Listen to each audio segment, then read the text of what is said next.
절친이 환생했다. 그녀가 나에게 말세가 온다고 알려줬다. 빨리 물자를 비축하라고 했다. 내가 물자를 비축하고 나서 정성껏 개조한 방공호에 숨은 후에 그녀는 하하 웃으며 농담이라고 말했다. 내가 방 안 가득한 물자를 보고 걱정하고 있을 때 그런데 종말이 정말로 왔다. 내가 30만 프로젝트 보너스를 받은 후로 절친이자 동료인 리난싱은 완전히 다른 사람이 된 것 같았다. 점심도 나와 함께 먹지 않았다. 월세방에 돌아와서도 나에게 무관심했다. 그날 한밤중까지 나는 급작스러운 비명소리에 깼다. 벌떡 침대에서 일어나 앉았다. 보니 리난신이 비틀거리며 자기 방에서 뛰쳐나왔다. 겁에 질린 모습이었다. 그가 내가 방에서 나오는 것을 보고 내 팔을 꽉 잡으며 들어봐. 고운 말세가 일주일 후면 온다고. 지금 당장 물자를 비축해. 그렇지 않으면 늦어. 고운 말세. 너 악몽 꾼 거 아니야? 악몽이 아니야. 진짜야. 꼭 나를 믿어. 지난 세상에서 종말이 왔을 때 우리 둘은 80도의 고온 속에서 생생하게 더위에 죽었어. 그의 몸이 심하게 떨렸다. 말할 때 횡설수설했다. 눈물이 뺨을 타고 흘러내렸다. 그가 끊임없이 나에게 말세에 대해 이야기했다. 세상 이후의 광경을. 아파트 단지 옆 인공호수는 사흘도 안 되어 햇볕에 말라 갈라진 호수가 드러났다. 슈퍼마켓의 물과 음식이 모두 털렸다. 우리 둘은 결국 함께 빌린 방에서 더위에 죽었다. 리난신을 보며 무너져서 거의 무릎 꿇을 듯한 모습에 나는 우리가 고등학교 때부터 지금까지를 떠올렸다. 10여 년의 정을. 대학 졸업 후에도 같은 회사에 들어갔고 함께 월세를 살았다. 이 세월 동안 우리 두 외지 소녀가 이 도시에서 서로를 위로하며 지치는 이미 상대를 가장 가까운 사람으로 여겼다. 나는 그를 믿지 않을 수 없었다. 어쨌든 너는 빨리 물자를 준비해. 물과 오래 보관할 수 있는 음식을 많이 비축해. 발전기와 얼음, 막대기와 단열재는 모두 사야 한다. 돈이 부족하면 빌려라. 각 플랫폼에서 빌릴 수 있는 만큼 빌려. 지금 돈은 휴지일 뿐이다. 사는 것이 가장 중요하다. 그는 말을 마치고 돌아서서 방으로 가서 물건을 챙겼다. 10분 후 거대한 등산용 배낭을 메고 문을 나섰다. 떠나기 전에 나를 돌아보는 것도 잊지 않았다. 믿을 만한 곳을 피난처로 삼아. 사람 많은 동네를 고르지 마. 쉽게 눈에 띌 수 있어. 그가 급히 떠나는 뒷모습을 바라보며 갑자기 목덜미가 서늘해졌다.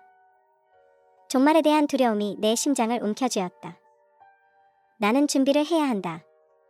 반드시 이 고운 종말 속에서 살아남을 것이다. 나는 어릴 적부터 고아원에서 자랐다. 이 몇 년 동안 일과 아르바이트로 모은 돈이 원래 많지 않았다. 물자를 비축하기 위해 나는 이를 악물고 각 대출 플랫폼에서 자금을 돌렸다. 마침내 60만 위안을 모았다. 방금 지급된 프로젝트 보너스와 이전 저축을 합쳐 지금 손에 총 100만 위안이 있다. 나는 조금도 망설이지 않았다. 즉시 휴대폰 메모장을 열어 비축 계획을 세우기 시작했다. 결국 빽빽하게 수십 페이지를 기록했다. 다음은 피난처를 찾는 일이다. 우리가 현재 함께 살고 있는 동네는 시내 중심에 있다. 사람 유동량이 많다. 게다가 층수가 높다. 일단 수도와 전기가 끊기면 계단 오르내리기도 문제가 된다. 물자를 몰래 옮기는 것은 말할 것도 없다. 이때 갑자기 생각났다. 어릴 적 자주 놀러갔던 폐방공호. 그곳은 외딴 산간 지역에 있다. 주변에 사람이 드물다. 게다가 겨울에는 따뜻하고 여름에는 시원하다. 이렇게 생각하니 내 마음이 조금 안정되었다. 나는 휴대폰을 꺼내 비축 목록을 계속 작성했다. 내일 아침에 출발하여 방공호를 찾으려고 한다. 다음 날 아침 일찍 회사 인사부에 사직서를 보냈다. 프로젝트 보너스 받자마자 사직하네. 우리 이 작은 절에 당신 같은 큰 부처님은 모실 수 없어요. 나는 인사부의 비아냥을 무시했다. 어차피 지금은 사는 게 제일 중요하니까. 나는 심지어 탐내지도 않았다. 마지막 달 월급도. 왜냐하면 종말이 7일 후에 올 것이기 때문이다. 그때가 되면 돈은 쓸모없는 숫자 덩어리가 될 것이다. 나는 핸드폰을 껐다. 배낭을 메고 나갔다. 택시를 타고 버스로 갈아탔다. 버스에서 3륜차로 갈아탔다. 마지막으로 걸어서 산에 올라 수고를 겪었다. 드디어 어린 시절 기억 속 그곳을 찾았다. 방공호. 다만 이 방공호는 지금 덩굴에 가려져 있다. 보기엔 엉성하고 낡았다. 나는 휴대하고 있던 작은 칼을 꺼냈다. 입구에 식물을 좀 치웠다. 그리고 손전등을 켜고 안으로 걸어갔다. 긴 터널을 통과했다. 나는 방공호 깊숙한 곳에 도착했다. 통로 끝에서 길이 왼쪽과 오른쪽 두 갈래로 나뉘어 있었다. 왼쪽은 비교적 작은 동굴이었다. 앞으로 침실과 활동 공간으로 쓸 수 있다. 그리고 오른쪽으로 들어가면 안이 매우 넓다는 것을 알았다. 대략 3,400평 정도 되었다. 이 구역은 물자를 비축하기에 충분했다. 하지만 이곳은 오래 방치되어서 시공팀을 불러 전체적으로 개조해야 했다. 이 방공호의 배치를 파악한 후 나는 인기 있는 특색 민박을 만든다는 명목으로 즉시 시공팀에 연락했다. 마침내 시공팀과 약속을 잡았다. 그들이 오후에 먼저 와서 보기로 했다. 이 시간을 틈타 나는 산기슭의 창고 하나를 빌렸다. 물자의 임시 중간 거점으로 사용하기 위해 집주인 마당에 주차된 작은 트럭도 함께 빌렸다. 점심을 먹은 후 나는 데리고 시공팀의 두 공사 감독이 방공호에 왔다. 그들은 방공호 안을 한 바퀴 돌았다. 정말 민박으로 개조할 거야? 벽돌도 깔고 바꿔야 하고 공사 기간이 적어도 보름은 걸려요. 사부님, 제 이름은 아셴입니다. 여러분, 사람을 더 불러서 공사를 서두를 수 없나요? 주로 먼저 단열과 방습을 해야 해요. 뒷부분은 제가 천천히 할게요. 두 사람이 상의해서 일이 성공하기 전에 제가 사람을 불러올게요. 4일 안에 기본 개조를 끝낼 것을 보장합니다. 제가 계약금을 지불한 후 두 공사 현장 소장님이 측정을 시작했어요. 치수를 재는데 제가 그들과 함께 있었어요. 일하면서 그들에게 제 계획을 알려줬어요. 2시간 후 두 사부님이 산에서 내려갔어요. 저도 가장 가까운 식량 및 기름 도매시장에 갔어요. 시장 입구에 도착하자마자 절친 리난 씨의 영상 전화가 걸려왔어요. 그녀 쪽 배경이 엉망이었어요. 창고 안에 있는 것 같았어요. 걱정돼. 너 쪽 준비는 어떻게 됐어? 단열은 꼭 두껍게 해야 해. 물자도 꼭 많이 비축해야 해. 절대 돈 아까워하지 마. 봐, 내가 방금 산 이 많은 압축 비스킷들. 그럼 너 빨리 떠나는 거 잊지 마. 빨리. 누구야? 내 말 아직 안 끝났는데. 핸드폰에서 남자가 재촉하는 소리가 들렸어요. 내가 무슨 일인지 물어보려는 순간 리난싱이 전화를 끊었어요. 나도 별로 생각하지 않았어요. 핸드폰을 치우고 곧바로 도매시장으로 들어갔어요. 두 가게를 찾았어요. 미리 작성한 식량 목록을 각각 그들에게 보냈어요. 진공 포장된 쌀 1000근, 조 200근, 대두와 녹두, 팥각 100근, 중력 밀가루 1000근, 압축 비스킷 200상자, 진공 포장된 국수 500근, 대두유 신통, 소금과 설탕 각 100근. 계약금을 지불한 후 창고 주소를 그들에게 남겼어요. 이어서 또 온라인으로 같은 지역의 공급업체에 연락했어요. 그곳에서 물 400상자를 샀어요. 100상자 자체 발열 허거, 100상자 다양한 맛의 통조림, 러스펀 쉰박스, 살라펀, 라면 같은 인스턴트 식품. 식량시장에서 나온 후 나는 또 태양광 발전판을 파는 상점을 하나 더 찾았다. 가게에서 그들의 최신 내열성 제품을 샀다. 태양광 발전판. 이렇게 하면 앞으로 방공호의 전력 공급원은 걱정할 필요가 없다. 하지만 만약의 사태를 대비해 몇 대의 디젤 발전기도 샀다. 그리고 많은 양의 디젤을 비축했다. 곧 해가 졌다. 나는 리난신과 함께 새방을 쓰는 집으로 돌아왔다. 방 안은 캄캄하고 아무도 없었다. 아마도 리난신도 다가올 종말을 위해 준비를 하고 있을 것이다. 식량류와 에너지류 물자는 준비가 거의 끝났다. 아직 몇 가지 생활용품이 있다. 인터넷에서 도매하는 게 더 저렴한 것 같다. 쇼핑 앱을 열고 한바탕 소비했다. 일상적으로 필요한 칫솔 치약부터 화장지, 생리대, 자주 쓰지 않는 모기향, 모기장까지, 선풍기, 드론까지 모두 다 샀다. 핸드폰에 표시된 배송 대기 99+를 보며 나는 만족스럽게 잠들었다. 다음 날 이른 아침, 배송 전화에 깨어났다. 나는 흐릿한 눈으로 운전해 창고로 갔다. 수령증에 서명한 후 잔금을 그들에게 정산해 주었다. 그 후 근처에서 아침 노점을 찾았다. 맛있게 유태어와 두부회를 먹었다. 식사 후 시공팀이 나에게 방공호 사진을 보내왔다. 인부들이 이미 도착해 공사를 시작했다. 나는 사부님에게 좋아요 이모티콘을 보냈다. 그리고 운전해 근처 도축장으로 갔다. 신선한 돼지고기, 소고기, 양고기를 각각 200근씩 샀다. 또 수십 마리의 이미 잡은 닭, 오리, 거위를 샀다.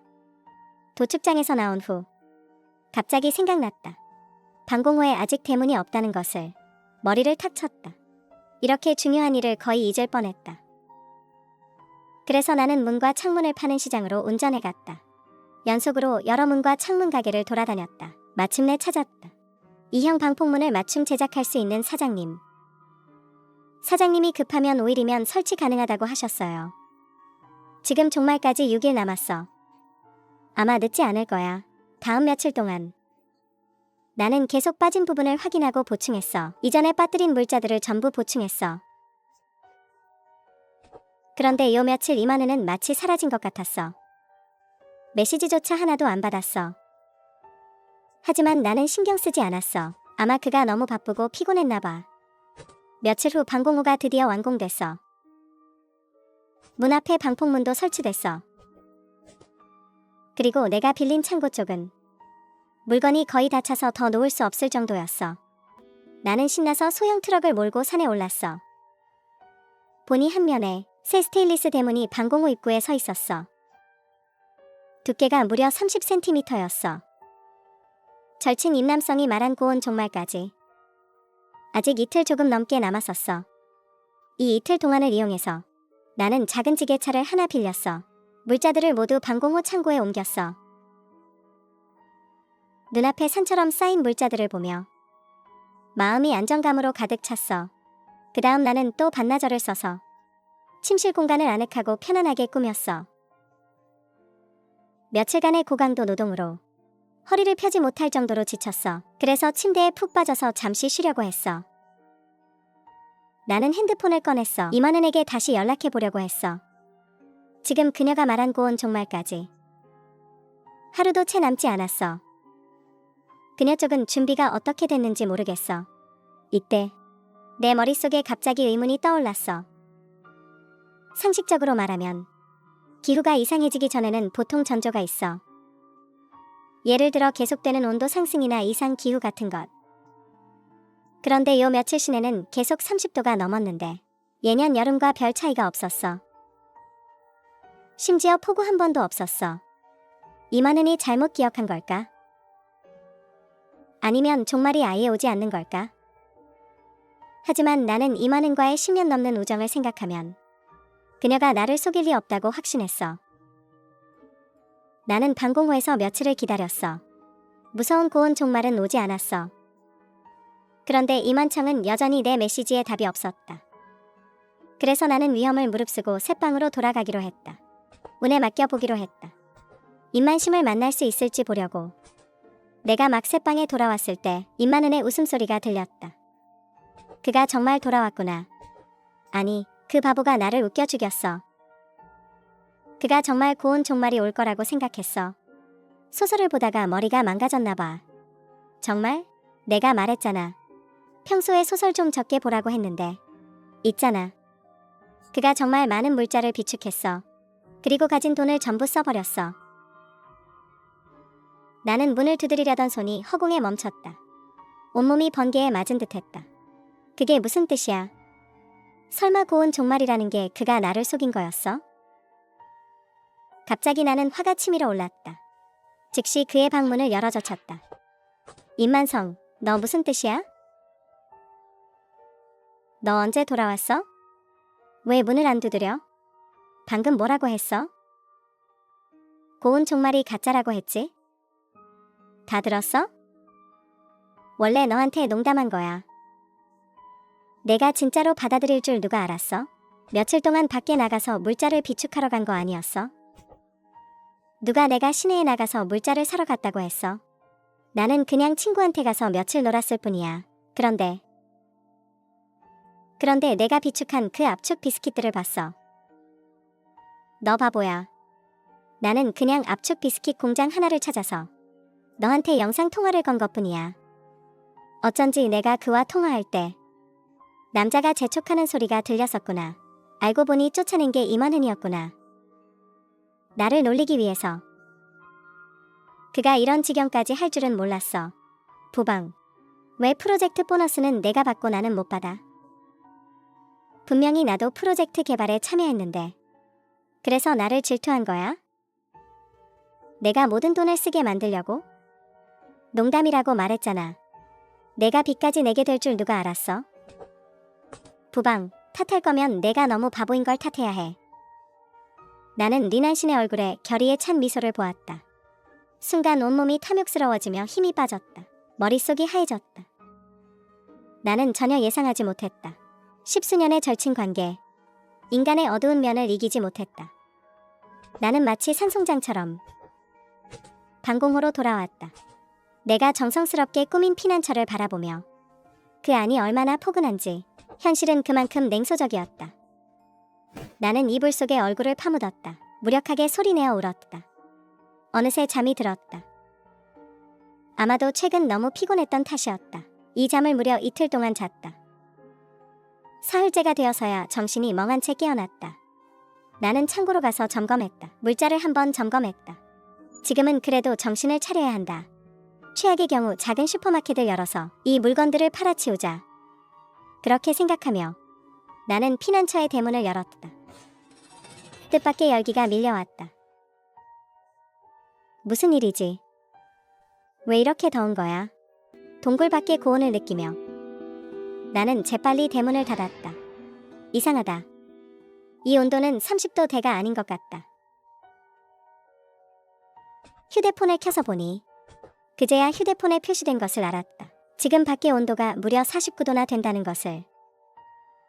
게다가 어제부터 관청에서 연속으로 5개의 폭염 경보 단문을 보냈고 문자가 도착했다. 최근 며칠간 온도가 계속 오르는 그래프를 보며 마음속에 대담한 추측이 떠올랐다.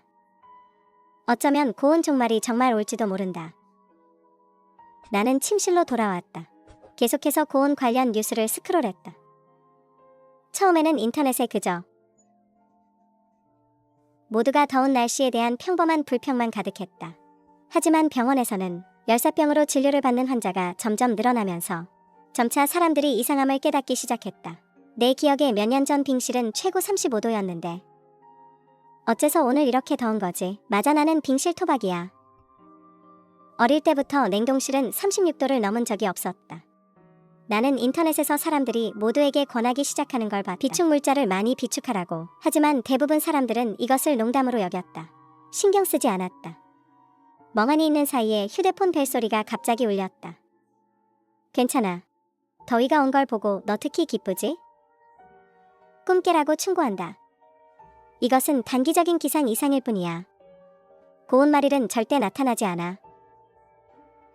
온도가 내려가면 내 그 대출금은 어차피 순순히 갚아야 하지. 하지만 내가 지금 무릎 꿇고 나에게 빌면 오랜 정을 봐서 큰 사장님 몇 분을 소개해 줄 수 있어. 실내에는 그의 우쭐한 목소리가 가득했다. 그러나 리난싱은 상황의 흐름을 몰랐다. 자신이 가장 멸시하는 방향으로 질주하고 있었다. 고온이 닥친 지 닷새째.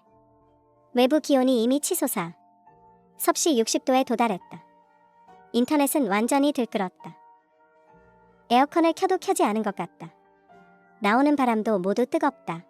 병원은 더욱 사람으로 가득 찼다. 길가에 자동차가 연이어 자연 발화했다. 도시 구석구석에 화재 신고가 계속해서 갱신되었다. 한 네티즌이 동영상을 올려 불평했다. 단지 뜨거운 태양에 쬐은 철창을 만졌을 뿐인데 손바닥에 물집이 생겼다. 곧 누군가가 우려를 표했다.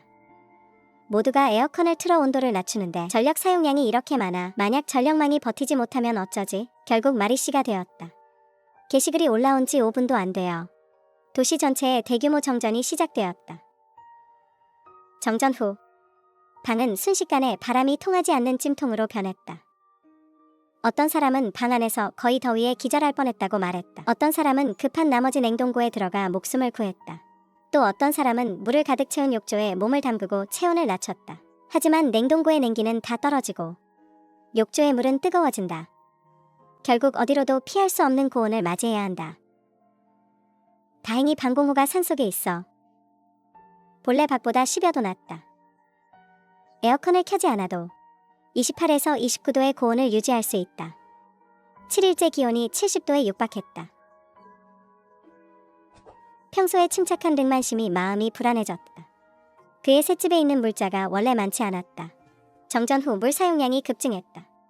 물자는 더욱 빠듯해졌다. 그는 마침내 참지 못했다. 나에게 전화를 걸었다. 괜찮아. 전에 너한테 농담한 거야. 봐. 폭염 종말이 이렇게 온 거잖아. 빨리 와서 나를 너의 피난처로 데려가. 그는 인사도 생략했다. 말투가 명령 같은 강압적이었다.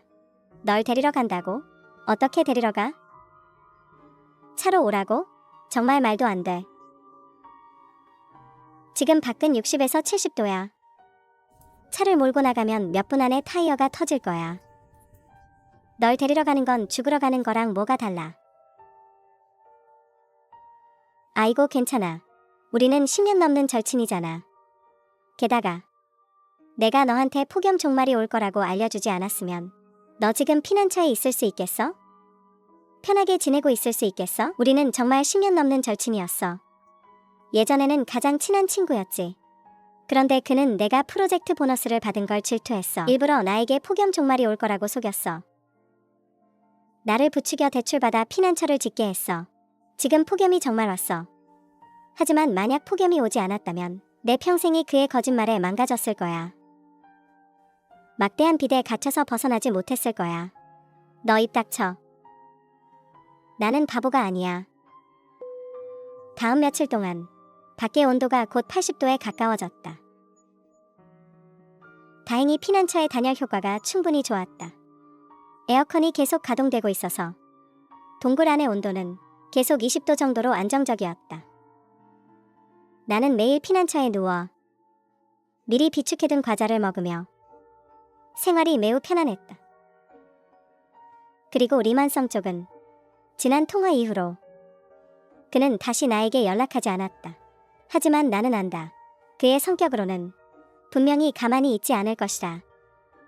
전에 물자를 비축할 때 나는 무심코 그에게 방공호의 위치를 말했었다. 그래서 요즘 항상 조마조마했어. 그가 찾아올까 봐 두려웠지. 하지만 다시 생각해보니 지금 밖은 거의 섭씨 80도인데 자동차는 멀리 가지도 못하고 고장 날 거야. 그가 어떻게 무사히 여기까지 올 수 있겠어? 그렇게 생각하니 나는 점차 마음을 놓게 되었어. 그날 나는 냉장고에서 소고기 말이 한 팩을 꺼냈어. 요리하려고 할 때 핸드폰에 모니터링 앱이 경보를 보내왔어. 내 마음이 철렁했어. 급히 소고기 마리를 내려놓고 동굴 입구의 모니터 화면을 봤어. 대문 밖에 무려 무한궤도 굴착기가 나타났어. 그리고 리난신과 그녀의 남자친구가 차에 타고 있었어. 남자가 차를 세우고 나서 리난성이 생수 한 병을 들어 머리 위로 부었어. 당황하지 마. 나는 내가 안에 있는 걸 알아. 얼른 문 열어. 그렇지 않으면 내가 가만두지 않을 거야. 그가 정말 여기를 찾을 줄은 몰랐어. 하지만 나는 전혀 당황하지 않았어. 밖이 이렇게 높은 온도인데 그들은 오래 버틸 수 없을 거야. 내가 계속 응답이 없자 그가 그 남자에게 눈짓을 했어. 남자는 즉시 굴착기를 작동시켰어. 버킷이 천천히 들어 올려졌어. 방폭문을 향해 다가왔어. 버킷이 방폭문을 세게 내리쳤어. 문짝이 한 번 흔들렸지만 금이 하나도 나지 않았어.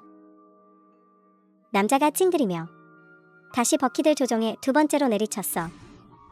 결과는 여전히 같았어. 그때 땅이 갑자기 스르르 열리면서 철조망이 한 바퀴 솟아올랐어. 굴착기의 무한 궤도가 철조망 위에 닿았어. 전류가 즉시 차체로 전도되어 순간 굴착기를 연기나게 만들었어. 님만 서야, 님만 서. 내가 전기망도 숨겨놨다는 걸 몰랐지? 이 전기망은 출력이 크지 않지만 굴착기가 고온 속에서 한참 달려왔잖아. 엔진은 이미 과부하 상태였다. 이 한 번의 충격으로 완전히 쓸모없는 고철이 되었다. 남자도 모터를 받았다. 그는 억지로 차에서 내렸다. 생수병을 안고 리난신과 함께 나무 그늘로 피했다. 헛수고하지 마. 이 방문 안에는 콘크리트가 세 겹으로 보강되어 있다. 기초 깊이는 2m다. 내 이 낡은 굴착기로는 부술 수 없어. 리완신이 메시지를 보고 화가 나서 핸드폰을 땅에 내동댕이 쳤다. 남자가 핸드폰을 주워 리난신의 팔을 잡아당겼다. 우리 지금 물도 없고 차도 없어. 더 버티다간 더위에 죽겠어. 빨리 그에게 한번 물러서. 그럼 우리를 들여보내 줄지도 몰라. 물러서? 내가 왜 물러서? 처음에 내가 그에게 말해주지 않았으면 고운 말기가 올 거라고. 그가 지금처럼 잘 살 수 있었을까? 내 태양광 발전기가 있잖아. 방공호 밖에 있잖아. 지금 우리를 들여보내지 않으면 우리가 내 발전판을 부숴버릴 거야. 그때 어떻게 할 거냐? 이 말을 듣고 내 마음이 철렁 내려앉았다. 나는 확실히 태양광 발전판을 방공호 꼭대기에 설치했다. 거기는 시야가 트여 있고 햇빛을 최대한 받을 수 있다. 점검을 편하게 하기 위해 나는 일부러 간이 사다리를 설치했다. 처음에 물자를 비축할 때 내가 리난싱에게 한마디 말한 적이 있다. 지금 그가 이걸로 나를 협박할 줄은 몰랐다. 감시 카메라 속에서 리난싱이 지렛대를 들고 방공호 꼭대기를 가리키며 남자친구와 무언가 이야기하고 있었다. 나는 곧바로 침착해졌다. 창고로 가서 한 자루의 복합군과 2팩의 쿨링 패치를 가져왔다. 한 통의 생수, 쿨링 패치를 붙인 후 그들을 따라 물을 머리 위로 부었다. 무기를 들고 방공호 위의 점검구에 도착했다. 나는 예비용 휴대폰 하나를 꺼냈다. 손에 든 휴대폰과 영상통화를 연결한 후 밖에 놓아두었다. 감시용으로 사용하기 위해. 휴대폰아, 너는 버텨야 해. 얼마 지나지 않아 휴대폰에서 두 사람의 목소리가 들렸다. 그들은 비틀거리며 태양광 발전판이 설치된 곳까지 기어올랐다. 그런 다음 물로 몸을 식혔다. 완싱, 이게 우리 마지막 물이야. 괜찮아. 발전판으로 부방을 협박해. 그는 반드시 문을 열 거야. 말하면서 리난싱이 휴대폰을 들어 나에게 사진 한 장을 찍어 보냈다. 부방. 우리는 이미 내 태양광 발전판을 찾았어. 오, 마지막으로 한 번 기회를 줄게. 도대체 우리를 들여보낼 거야 말 거야. 나는 영상통화 화면에 집중하며 그를 무시했다. 리완싱 두 사람이 몇 걸음 앞으로 나아갔다. 바로 지금이다. 슝 하고 화살이 날아갔다. 그가 무슨 일이야? 자오펑. 자오펑, 정신 차려. 리완싱. 너도 이렇게 되고 싶어? 부방. 내가 독하다. 다음에 다시 와서 따지겠다. 리난씨는 또 햇볕에 지친 몸을 끌며 기어 내려갔다. 나는 다시 감시 화면으로 전환했다. 리난신이 내려온 지 얼마 안 가. 땅에 쓰러졌다. 다시는 깨어나지 않았다. 피난처의 편안한 나날은 너무 빨리 지나갔다. 어느새 6개월 후가 되었다. 이 6개월 동안 외부의 고온 날씨는 전혀 나아지지 않았다. 휴대폰 신호도 끊겼다. 나는 라디오에 의지해서만 정보를 얻을 수 있었다. 이날 오후 나는 편안하게 스테이크를 먹고 있었다. 얼음 냉장 수박 주스와 함께 아주 즐거웠다. 갑자기 선명한 소리가 라디오에서 흘러나왔다. 여기는 공식 비상 방송입니다. 현재에 대해 전국적인 극한 고온 날씨.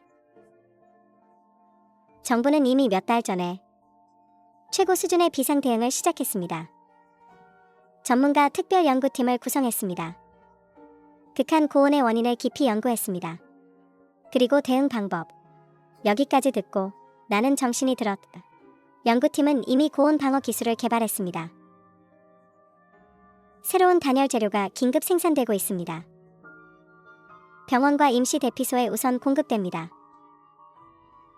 이 반년 넘는 시간 동안 정부는 우리를 포기하지 않았습니다. 뒤에서 묵묵히 노력했습니다. 우리가 살아갈 길을 찾아주었습니다. 머지않아 인류는 이 극한 날씨 속에서 새로운 생존 방식을 찾을 것입니다.